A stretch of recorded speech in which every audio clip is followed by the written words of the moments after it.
Ethiopian ambassador to Paris Henok Tafarra dubs the concern of Sudan and Egypt overgird misplaced.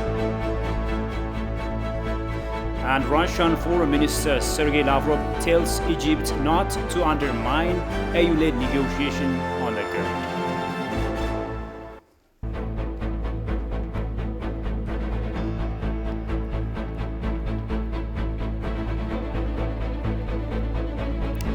Hello and welcome to Addis News Hour with the news. I'm Shifarao Lakom.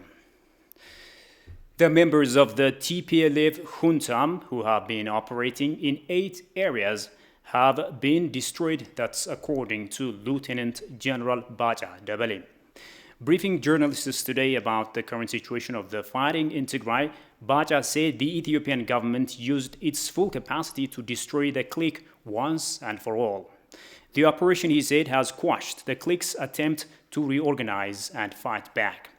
TPLF is a lost cause now, said Baja, adding that many of its militias and those youngsters who have been deceived by the clique to fight along with it have surrendered with their Kalashnikovs.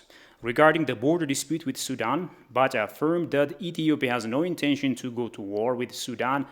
The matter can be settled through negotiation. But if worse comes to worst, the Ethiopian Defense Force is always ready to defend its sovereignty, Baja underlined.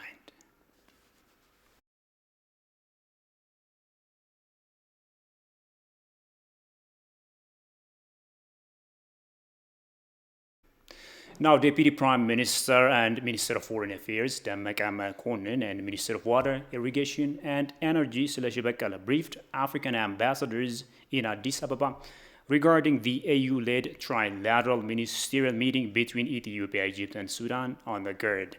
In the briefing, the two ministers highlighted the issues discussed at the Kinshasa meeting and Ethiopia's perspectives on the matter. Ethiopia strongly believes that the AU-led trilateral negotiation is the only viable way to reach a win-win outcome. The ministers stressed that cooperation and the spirit of African brotherhood are the best option for the management and utilization of the waters of the Nile. Dammaqe has expressed his disappointment on attempts of Egypt and the Sudan, who claim the GERD as a threat to Arab water security, with all riparian countries are Africans, including Egypt and the Sudan. Therefore, the minister emphasized that such polarization is not acceptable and encouraged the diplomats not to fall into these traps. The ministers underlined that in line with the communiqué issued at the conclusion of the meeting of the African Union Bureau of the Assembly in July 2020, the most practical and workable way for a successful negotiation is first to agree on the first feeling and related operations and then to proceed to a comprehensive agreement on the utilization of the waters of the Nile. The ambassadors, on their part, expressed their profound thanks for the briefing and emphasized the importance of reaching a win-win outcome on the GERD through the AU-led negotiation based on the principle of African solutions to African problems. They further appreciated Ethiopia's determination to resolve the Ethio-Sudan border issues peacefully.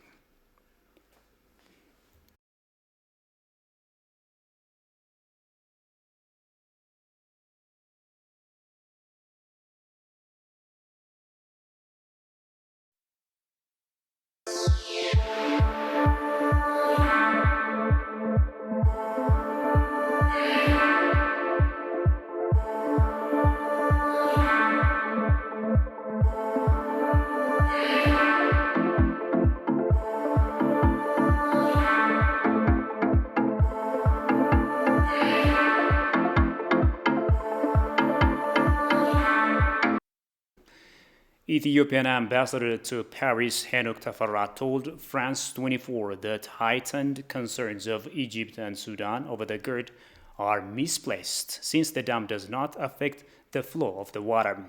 Expressing Ethiopia's firm position in settling the matter with the AU-led negotiation, Ambassador Henok delineated that completing the dam is a matter of life and death for Ethiopia.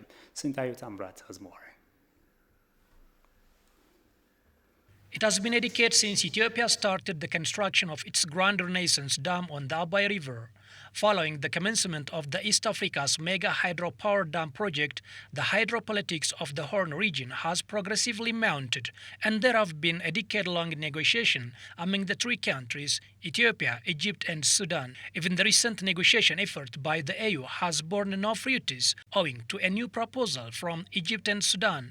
In relation with this, Ethiopian ambassador to Paris, Henok Tefera, told France 24 that completing the GERD is a matter of life and days for Ethiopia. We agree so much so that Ethiopia, which generates about 86% of the Nile waters, currently benefits from 0 drop of water. For us, it's a matter of life and death. 65 million people in Ethiopia, that's approximately the population of France, have no access to electricity. This situation cannot go on. So as a matter of survival, we believe a win-win solution is possible, and that can benefit not just Ethiopia, but the region, all the riparian countries as a whole.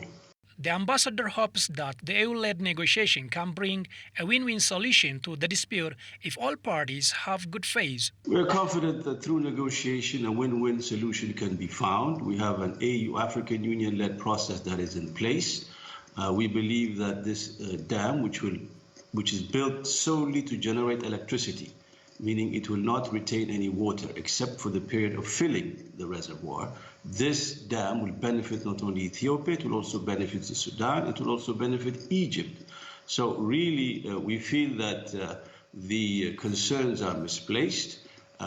We can all benefit from it. I think that what has to be understood is that this dam is meant to generate electricity, and electricity alone. So the flow of the water will not be affected. The heightened concerns of Egypt and Sudan are unjustifiable because most of the technical issues have been resolved, the ambassador noted. Ethiopia has come a long way to satisfy most concerns of Sudan and Egypt during the negotiations, he added.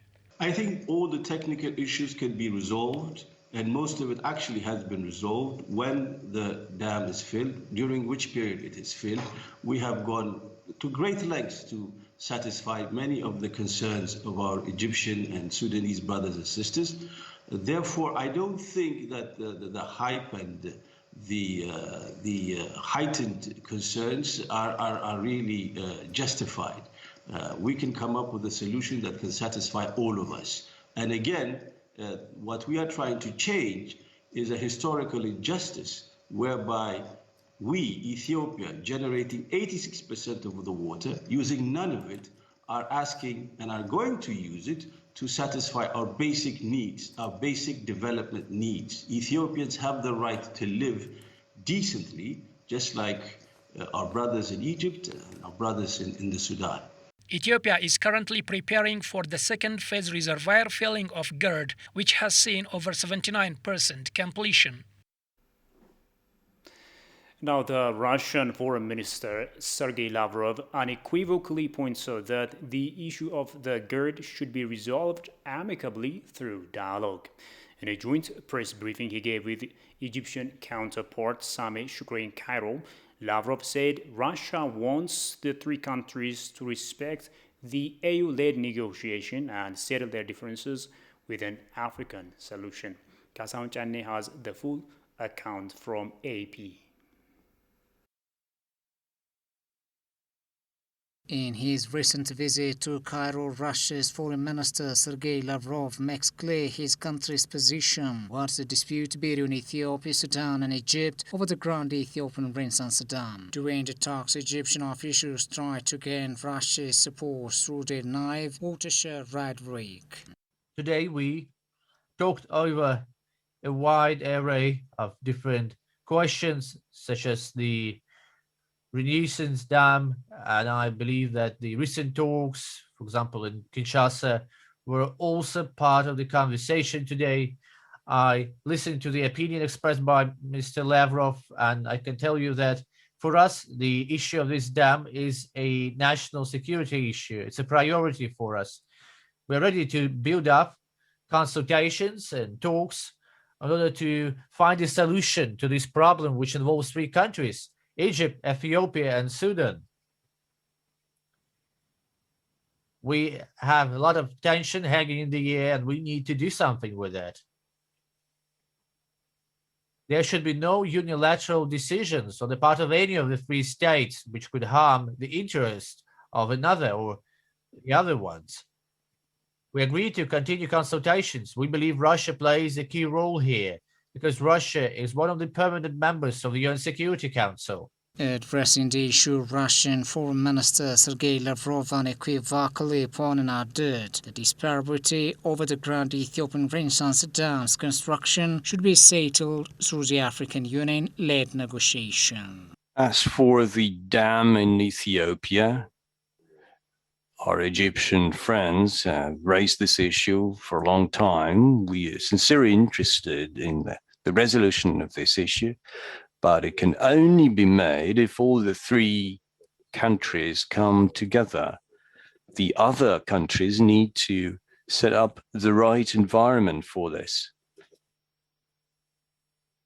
Our leadership offered technical examination, particularly space satellite image. We have handed over these footage. The US and the EU and the UN and the African Union were invited as advisors. The African Union is very important. All the three stakeholders are part of the African Union, and there's a great African tradition. It's the Africans that decide their issues and shape the future. On this and many other issues, including conflicts in Africa, we fully endorse this principle: African solutions to African issues. It is to be recalled that Ethiopia invited the two countries to nominate dam operators for data sharing before the second filling of the dam, though they declined to accept. Ethiopia firmly declared that the second filling is imminent in the coming rainy season.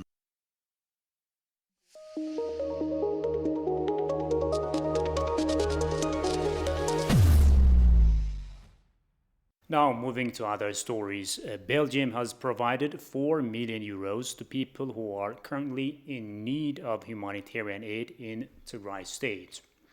The funding will be used for the International Red Cross Committee's project focusing on protection of people affected following the law enforcement operation conducted in the region.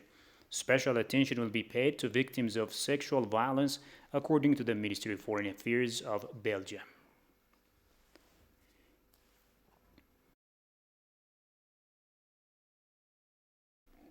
Now moving on, lots of famous faces are getting involved in a campaign to help save a special forest in Ethiopia.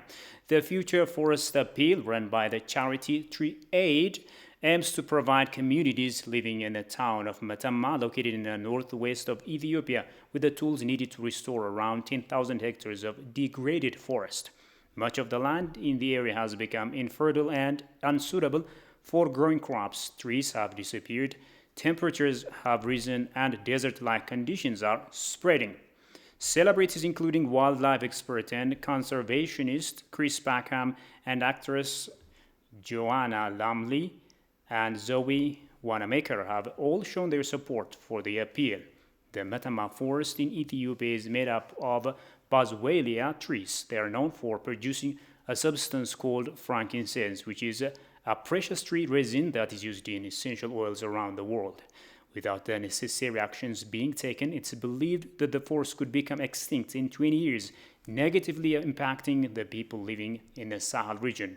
The Future Forest Project is part of the wider Greater Green Wall campaign, which is looking to restore 8,000 kilometers of land across the continent of Africa.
ናፍቀኝ ሲመሽ መዞሩ ባለጋሪ አንተ ባለ ባቡሩ ባለጋሪ ሁሉም ወዳይ ፍቅሩን ቢያወራ